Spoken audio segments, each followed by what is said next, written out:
Bon, les favoris, c'est souvent les mêmes, hein, souvent les mêmes. On les connaît, l'Égypte, le Sénégal, le Maroc, Tunisie, Nigeria, Côte d'Ivoire. Côte d'Ivoire, pour moi, gros favori, joue à domicile, ils ont une grosse équipe cette année. Toutes ces équipes-là sont prétendantes au titre. Je ne pense pas quelqu'un qui peut avoir avec certitude assuré qui va gagner de ces équipes-là.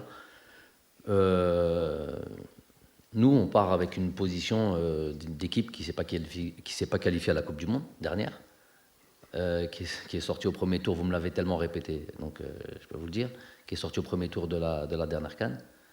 Donc nous, on n'est pas favoris. Hein.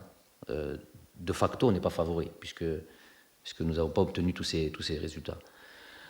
Ensuite, voilà, dès qu'on rentre dans le tournoi, par exemple, une équipe comme le Burkina Faso, c'est une équipe qui est régulièrement en demi-finale, par exemple. Voilà. Il y a des équipes comme ça, très difficiles. Il y a des équipes comme le Mali, des équipes comme la Guinée, Conakry.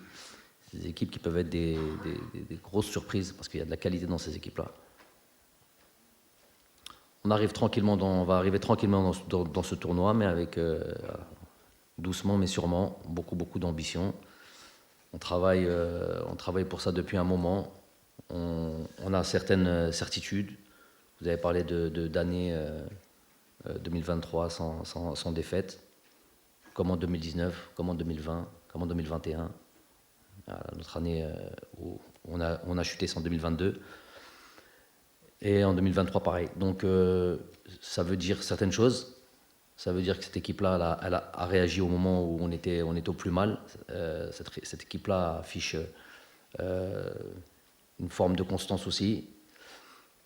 Mais bon, un tournoi, c'est différent. Il faut beaucoup d'éléments favorables pour pouvoir performer.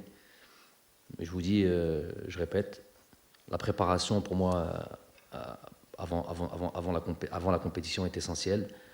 Et voilà, ça me laisse, ce qu'on est en train de faire en ce moment me laisse espérer, Inch'Allah, de bonnes choses.